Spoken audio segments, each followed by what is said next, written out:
Are you bored that there are 4 number ones in the Final Four, Chris? I think you could kind of see this coming. This is kind of the way college basketball is now in the NIL era. It's funny. Everyone thought, NIL, there's money. Like, it's going to kind of even the playing field. There's going to be more parity. Actually, no. What happens is that anybody who's good, who plays on a non-Power 5 team, is just going to get money to go to one of the big schools. And that's kind of what's happened. College basketball in general is not, I've kind of really fallen off. I used to be the biggest college basketball fan. It's just not for me. I don't enjoy the product anymore. Like, I'm super into the Cooper Flagg story because he's from Maine. He's the second best player in Maine after me. And so... of what game? Because we're not talking about basketball, but what game were you the best at? I thought we were talking about basketball. Oh, yeah. He means basketball. That's what he means. Yeah, but after him... Yeah, go ahead. Just let him go, man. Anyway, this is predictable.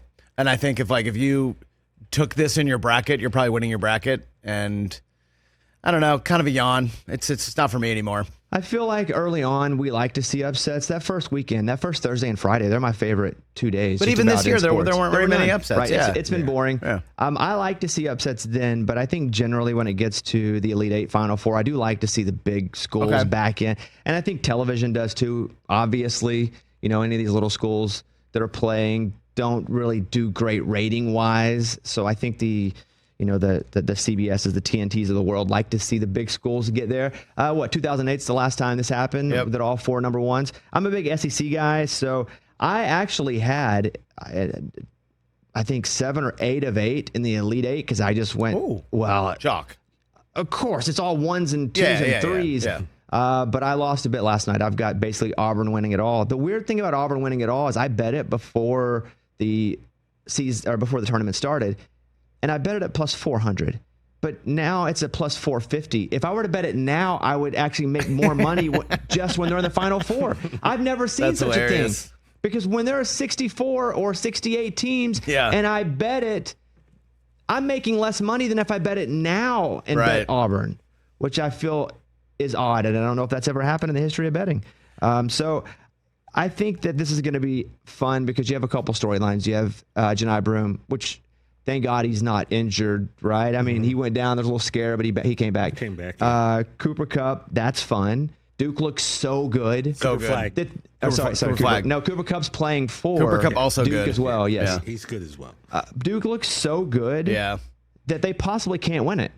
Oh, you're going that way. They look so good. People are saying this might be the best or deepest Duke team ever. Cooper Flagg talking about, greatest freshman ever. I don't know. Carmelo Anthony still has that, obviously. But it's, I don't know. I'm kind of bored. You think all the number ones and all the top seeds are good for the executives are happy. I kind of disagree.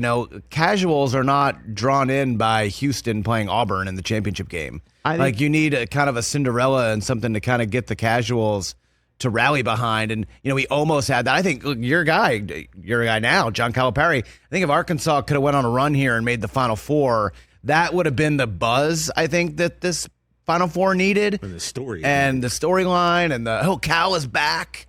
And I think now it's just kind of like a ho-hum. I think casuals don't really care once it gets down to the Final Four. I think casuals jump in on the first Thursday and Friday, Saturday, Sunday. But is that because of betting That's now? because everybody goes and gets snipped so they can stay home or they lie about it, right? Yeah. And that the weekend that everybody gets circumcised or what? Big vasectomy weekend? Yeah, vasectomy. I did it wrong. Oh, no. Somebody called him oil. I did it wrong. I did the wrong one. So yeah. I think it's going to be I think there are storylines, though. The cool thing about, the college football is we get to develop players through the years before they become NFL stars. Yes. And so we hear their stories. And there are a couple of guys that we're able to do this with now. And with Cooper Flagg, it's not just this year at Duke. It's been the last 2 years watching every TikTok, watching him decide to leave early. I mean, he was 17 years old. Think about that, being 17 and going to Duke and being the main guy. Like when I was 17 years old, I was like captain of the Quiz Bowl team in Mountain Pine, Arkansas, and I could barely handle that fame. That to me was too much. But think about 17. And even like the Janai Broome, you're right. Florida, Houston, Kelvin Sampson, but I just don't think it's a casual weekend anyway. I think college basketball, like you said, for the most part, people feel like is not the product that the NBA is. But I would say it's only because they play defense all the time. Like college basketball, you have to play defense. They don't have the shooters the NBA does, but college basketball, most of the games matter. In the NBA, most don't. Most players don't have to play like they matter for the first half of the season. Yeah, that's kind of true. But also what the NBA has that college basketball does not have is star power. We familiarity. We know who these people are. We have a relationship with them. You feel a certain way about them, TJ. You either really dislike LeBron, or you really like Steph Curry, or anybody in the East, and Kat and Jason Tatum. So you have a connection there. The most famous person in this tournament is Cooper Flagg. Yeah. And so outside of him, if they came in right here and started dancing around our studio Severance style, I don't think anyone would know who they are. And that's a huge problem for college basketball, and which is why there's a lot of disconnect. My only pushback to that is that I agree, but I would say at least they know the brands, and that's what's good about the number ones. You have 4 big brands of teams that you're already familiar with, and you probably hate or love just based on who they are. Like, I hate Duke for no real reason other than they won a lot. Of course. And I'm an SEC guy, so I'm rooting for Auburn and Florida. And Houston, I don't think they'll win because they're Houston. I have no reason to think that. Sampson's a great coach, but I don't feel like Houston wins simply because their name is Houston. I had to have one of those talks with myself probably 5 days ago, and I think everybody can relate, where you look in the mirror and go, hey, I don't think sports is as important as you're making it. The Arkansas and Texas Tech game is still cutting into my soul, and this is 4 days later. That was a 9 o'clock start for us in Central Time Zone. I live in Nashville, so I stayed up, and my radio show starts at 5 a.m. Ooh. So I am up watching the game. We're up 16 with 10 minutes left. We lose, it ruins my night, obviously. We can all relate to that. It affects me 2 days later, where I have to have a conversation and go, hey man, this is not real life. Yeah. But it is real life. It is, but it shouldn't affect me to the point where it affects the people that are not just in my super close circle, but in my secondary circle. Like it was like a virus. You ever see 10 days later, whatever the virus movie is, where if you get around someone, 28 days. Yeah, whatever it is. Yeah, my virus is a lot quicker than you guys' is.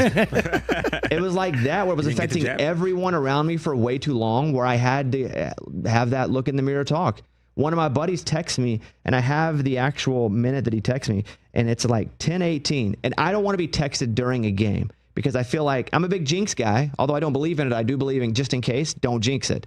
And so he texts me at like 10:18, and he sends me 3 dots. He's also a massive Arkansas Razorback fan. And at that point, we were up 16 at that point. Within the next 60 seconds is when we started losing the game. So what were the dots? What was he trying to accomplish with the dots? Just like, hey, making sure you're watching, bro. Like, yeah, of course I am. Acknowledging that we're both watching this. We can't believe what's happening, and I wonder if it's going to go away. And you know what? It all went away. Yeah. And I firmly believe it was those 3 dots that lost Arkansas that Sweet 16 game against Texas Tech. It is irrational. But what about being a sports fan is not irrational? No, I mean, fan is short for fanatic and fanatical. So, yeah, nothing we do makes sense. Sitting in the same seat because you think it affects the game. Oh, I wore the same outfit. I can't wash my clothes. Eating the same food. After a win. I got to have the same snacks. I got to eat 3 pretzel peanut butter bites in each commercial break because that's going to, propel us to victory. It's all irrational, and it makes no sense. Well, I get circumcised every March Madness for the same reason. I just didn't realize that was... I just go one layer more every time. I mean, that's eventually going to run out, though, isn't it? Like, I don't think. Yeah, no, I don't think it grows back. Yeah, I'm saying but you can only chop. I'm just saying. I'm good. Catch the Rich Eisen Show live weekdays from 12 to 3 p.m. Eastern on Roku Sports Channel in the U.S.